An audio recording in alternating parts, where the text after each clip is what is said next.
The city of Aleppo, Syria, which has been at the forefront of the Syrian civil war, is now under government control. According to a Syrian military general, the Syrian government now controls about 97% of the city, and for the most part, the rebels are out of the city of Aleppo. Now, for those who haven't been following the news in regards to Syria, Syria has been in a perpetual state of civil war now for about 4 or 5 years. On one side, you have the government forces of Bashar Al Assad. He is a dictator. He is a person that pretty much he has a totalitarian state against his people. And then on the other hand, you have an assortment of rebel factions. Some of them, initially there was like the Free Syrian Army, which was basically people within the actual Syrian army rebelling against the dictator. And they're really not around anymore. But then you have other factions which with varying degrees of whether it be nationalism, or in the case of ISIS, you have people who want to have an Islamic theocracy ran under Sharia. Now, I've been seeing news reports of people in Aleppo, Syria, recording their last messages, and that's the reason I wanted to talk about the Aleppo part of the Syrian civil war, because at the end of the day, it doesn't matter what your ideology is unless you're just a fucking animal.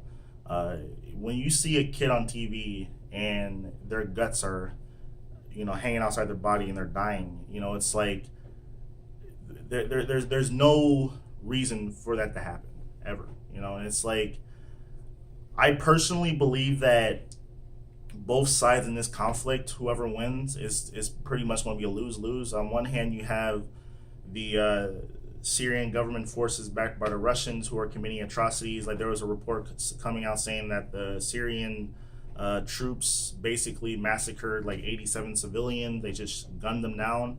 And then, on the other hand, you have rebels who looks like a lot of them are jihadists who want to have basically their own totalitarian state, but based on Sharia, which is like a very fundamentalist interpretation of Islam, which is awful. I think religion is fucking stupid, and I think that a lot of these conflicts over there in the Middle East stems from people believing in their fairy tales a little too much. But that's not for this video.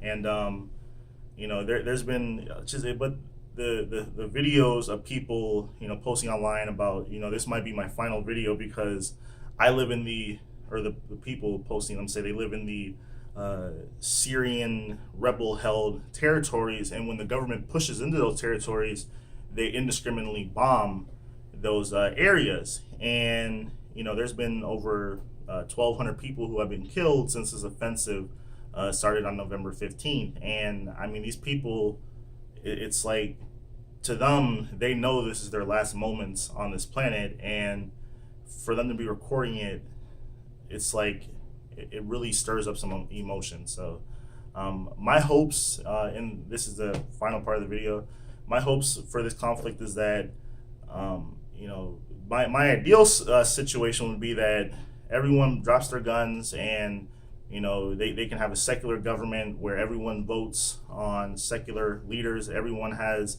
everyone's granted human rights, such as women are treated equally, fair and balanced elections, all that kind of stuff. But it looks like if the government wins, then they're probably going to continue the totalitarian state, and if the rebels win, then it's going to be Sharia law, and that's not good either. So my heart goes out to the people of Syria. I hope you guys can find peace. And that's all I have to say. Thanks for watching. Subscribe to my channel, like this video, comment, and have a nice day. Peace.